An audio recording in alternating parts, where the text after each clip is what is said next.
You streamed a song this morning, maybe on the way to work, maybe while you made coffee. You didn't think about it because it's free or it feels free since you already pay for the subscription and the subscription covers everything. Somewhere on the other end of that stream is a person who wrote the melody, sang it, and probably paid to record it. You'd assume they got paid too. They did. Somewhere between 3/10 and 4/10 of a cent. Not 4 cents. 4/10 of 1 cent. For your one play, on your one morning, the industry moved a payment smaller than a coin that doesn't exist. That number gets quoted constantly, and it's the wrong place to start because it isn't actually a rate. It's an average of something else, and that something else is the reason a song can rack up 1 million plays and still not cover rent. This is how a musician actually gets paid in 2026. Why the printed number is never the real number, and why the industry just quietly changed the rules in a way that stopped more than half the songs on the platform from earning anything at all.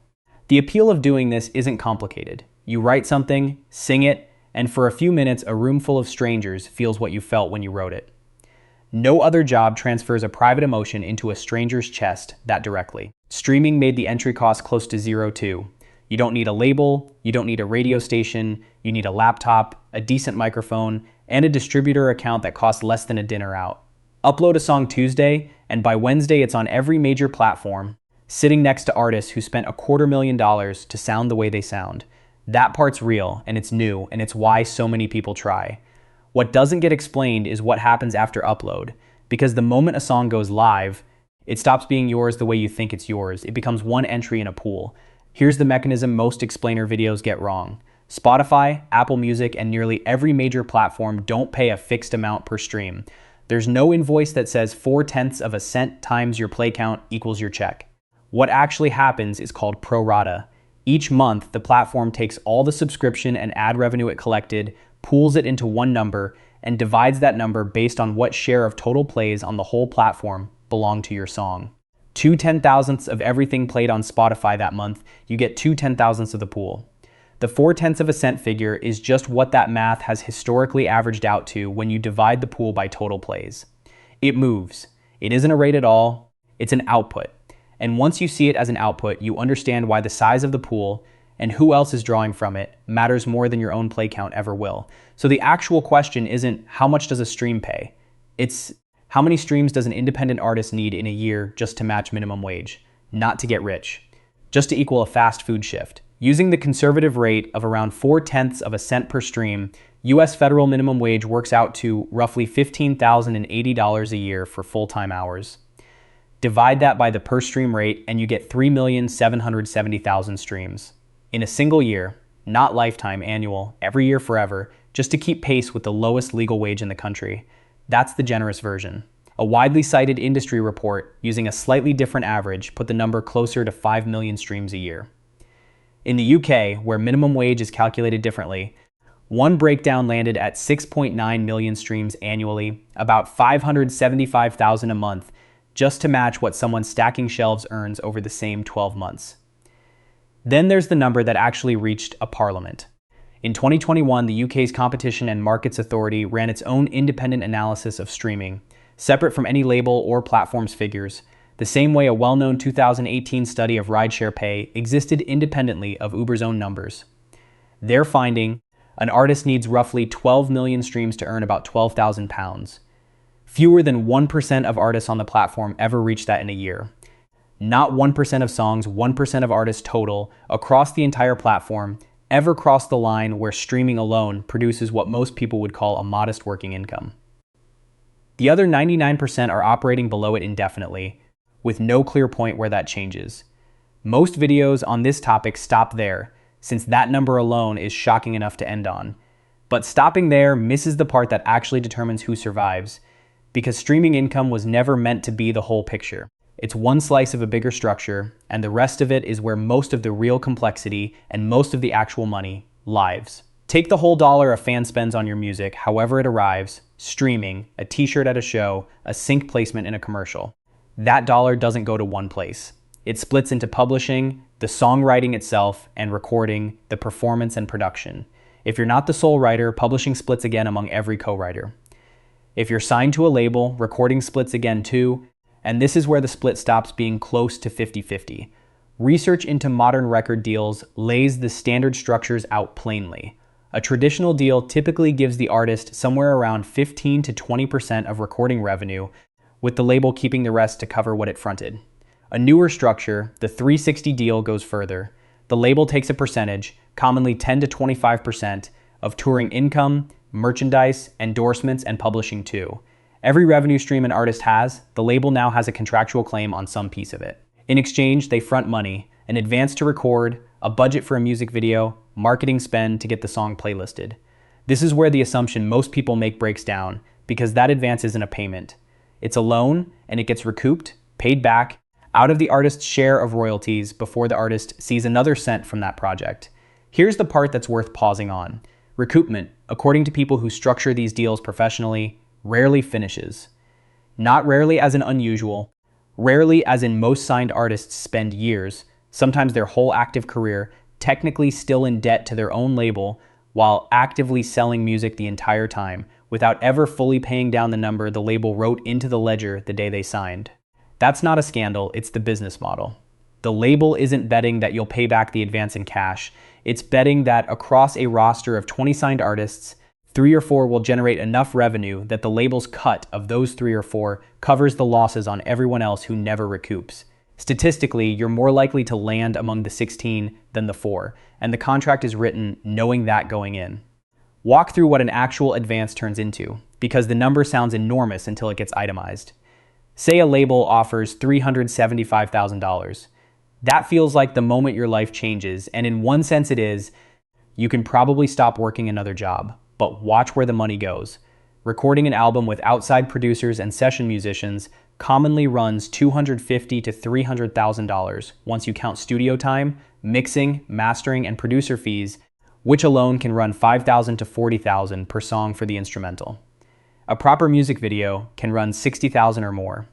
Add a marketing push to get in front of playlist editors and radio, and that's $90,000 more.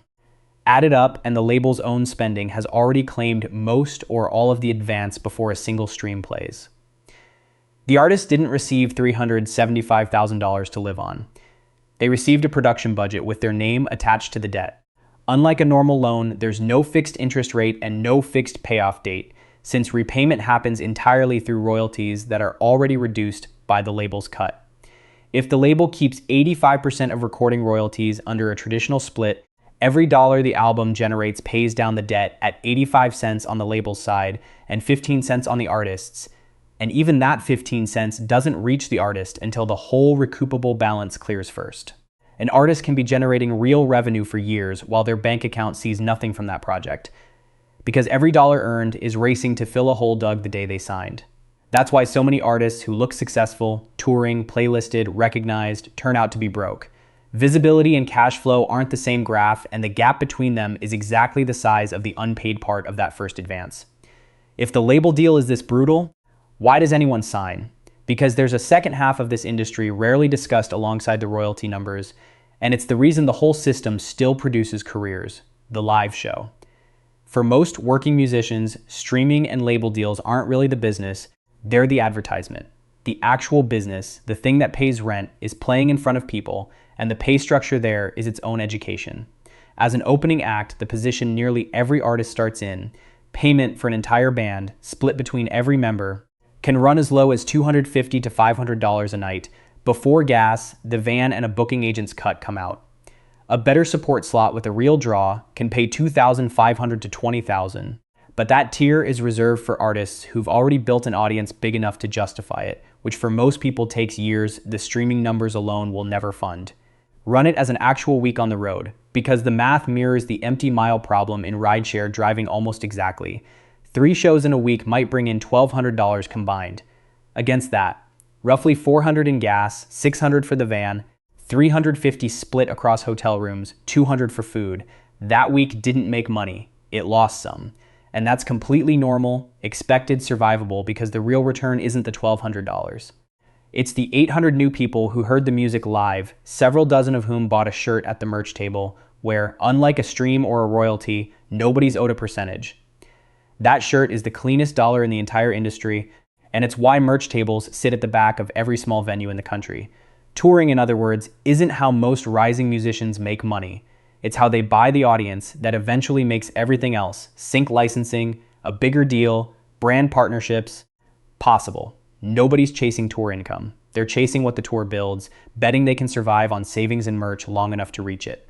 Now, the part of this that's genuinely new, that didn't exist 3 years ago, and that changes the math for every artist reading their royalty statement in 2026. In April 2024, Spotify quietly implemented a rule that had never existed before. A track needs at least 1,000 streams within a rolling 12-month period, or it earns 0 recorded royalties. Not reduced, 0. Spotify's stated reasoning was that paying out fractions of a cent to songs with a handful of plays cost more in processing than the payment was worth, and redirecting that money towards songs above the threshold would raise payouts for everyone else. Independent analysis found something Spotify's announcement didn't emphasize.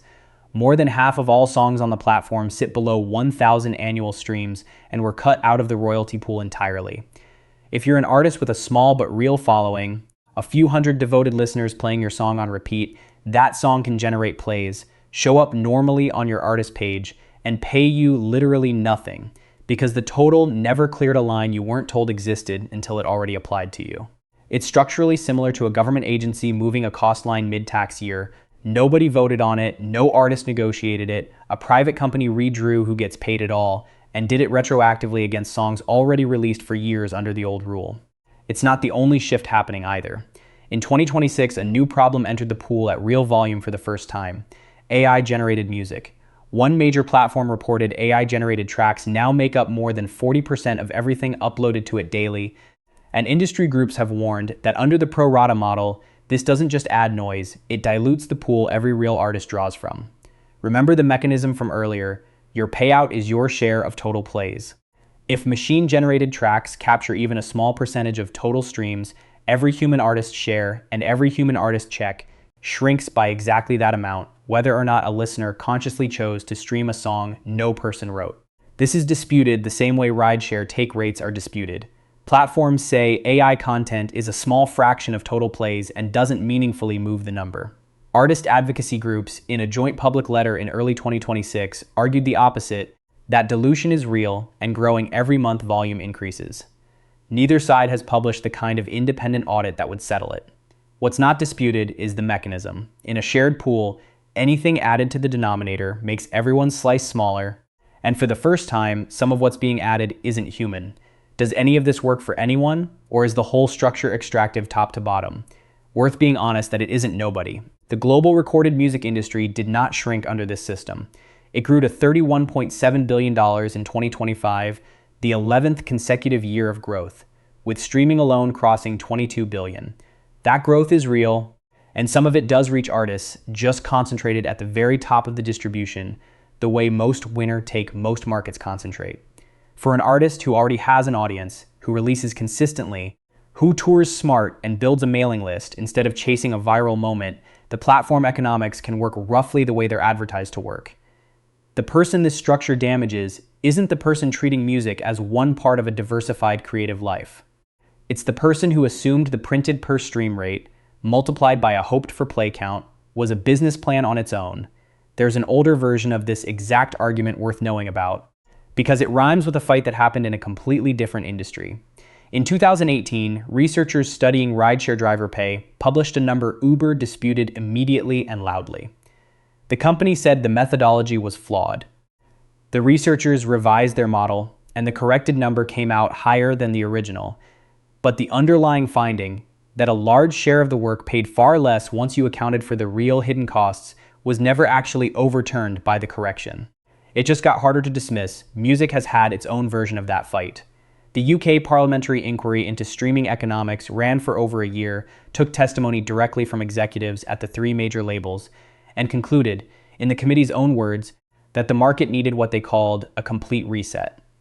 The labels disputed the framing. The government's own response, published later, acknowledged the concerns, but implemented only a fraction of what the inquiry recommended. Nobody involved in that fight thinks the underlying math has meaningfully changed since.